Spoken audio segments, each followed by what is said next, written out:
Today, Ethan and his fanny pack are taking a well-deserved holiday, and we're crossing over to the world of cars from well-known brands that are only available in China. Volkswagen truly is the people's car in China. Last year alone, they sold over 3 million cars in the Middle Kingdom through the company's 2 joint ventures and imports. In the eyes of Chinese consumers, it seems Volkswagen could do no wrong. They could produce a cardboard box and stick a VW badge on it and still sell 1 million. Which brings us nicely to this car, the Lavida, or more precisely, the e-Lavida, as this is the electrified version in drivetrain, not spirit. With no shortage of local EVs available, how does this compare? Let's find out.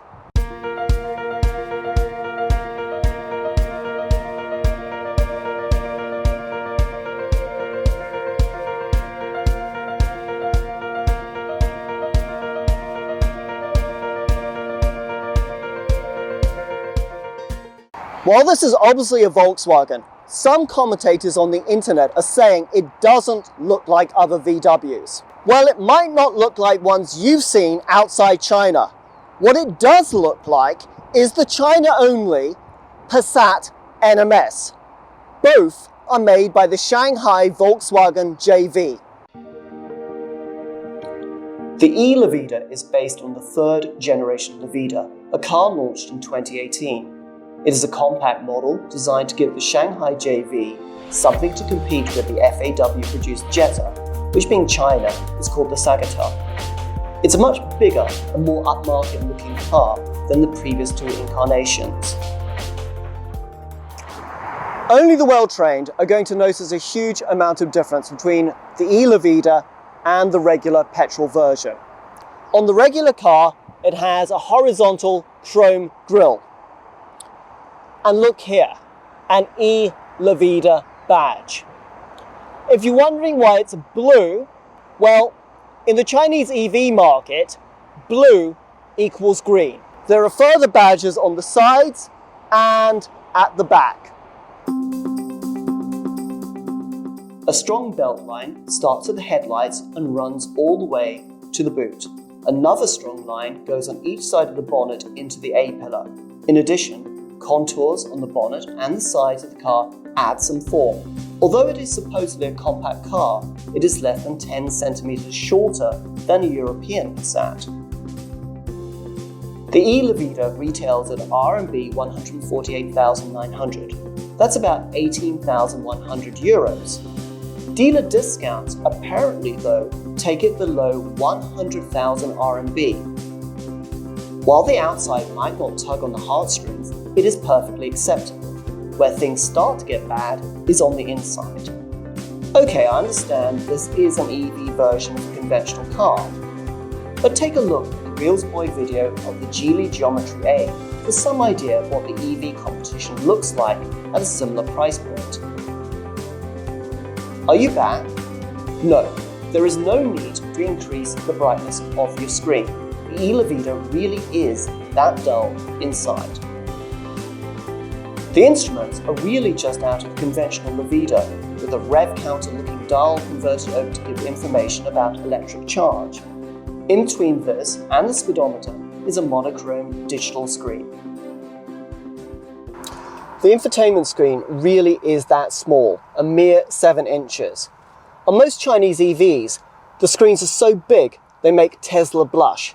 Oh, and to operate it, you use a mixture of these side-mounted buttons and the touch screen.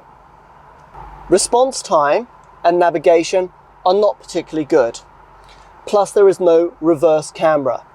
However, for the price, it's probably fine. 5 years back, if you read a review of a Chinese car, it would be harking on about the hard plastics. I should know, I wrote a lot of them. Oh, what's this?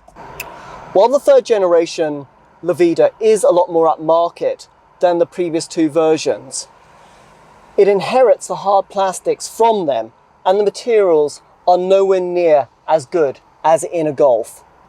Chinese designs tend to put more emphasis on rear seat comfort than designs for the world market.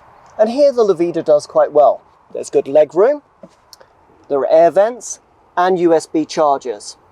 I'm about 1.75 m, 5'9" and there's about a hand space between my head and the roof.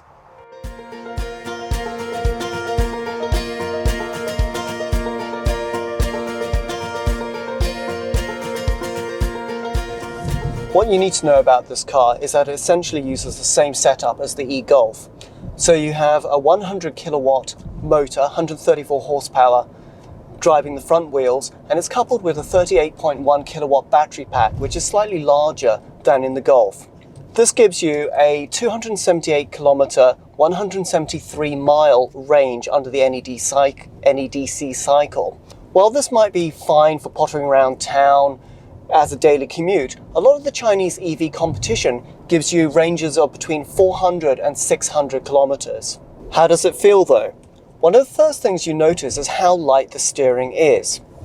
The Lavida is a Chinese market car and is very much tuned towards the local market taste. Going hand in hand with this is the soft suspension setup, which is fine for ironing out bumps in the road, but is not very good for the handling of the car, for cornering ability. The electric motor has 3 settings, so going from normal through Eco to Eco Plus. When driving in normal, the car is actually quite sprightly and very responsive. Volkswagen strangely only give a 0 to 50 kilometer acceleration time, which is 3.4 seconds.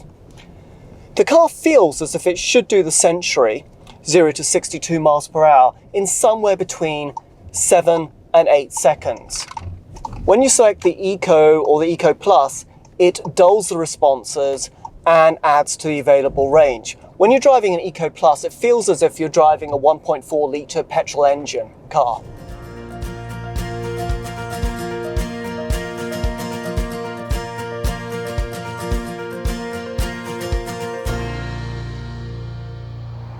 Back in 1984, Volkswagen formed a joint venture with Shanghai Auto and then proceeded to sell the second generation Passat as the Santana for the next 28 years. With the first and second generation Lavida, it rode on a platform that was already more than a decade old when launched. Volkswagen has a history of selling low-tech cars in China to willing buyers. With the latest Lavida, this changes. It rests on the latest MQB platform. While it lacks some of the features of some of its Chinese competitors, it's a safe purchase for the average consumer. He's not going to have to explain to his neighbors why he bought a brand they've never heard of, and he thinks it's going to be reliable. It's little wonder that last year the Lavida was Volkswagen's best-selling car. They sold 500,000 of these, and the e-Lavida only adds to that appeal.